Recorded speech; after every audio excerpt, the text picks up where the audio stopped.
Hello, it's Alan Langston at AZREIA. It is that time of year again when we see a lot of people and a lot of companies and a lot of organizations with their predictions of going into 2016 and beyond. And I ran across one of those the other day from Freddie Mac with a chart that depicts what's going to be happening to 30-year fixed mortgage interest rates. And I found it pretty interesting. It appears when you look at this chart that you'll see right away that the 3% interest rates are gone as we get into 2016. And as you move into 2017, Freddie Mac is projecting that interest rates will be primarily in the fives, ending the year at 5.4%. So what does all this mean to us as investors? One, the 3% rates are gone.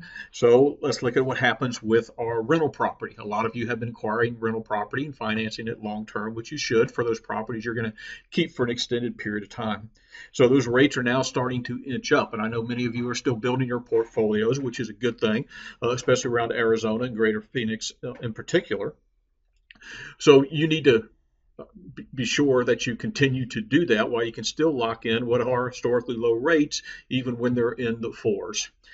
So take a look at those interest rates. Make sure your plan takes into account that interest rates could be rising. These are all predictions. Nobody knows for sure if it is going to happen.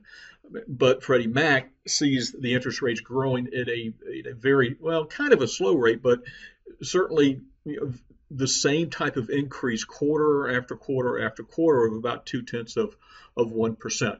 So it appears as we go into 2016 and move even closer to 2017, the more rental property you can lock up on long-term financing, the earlier you can do it.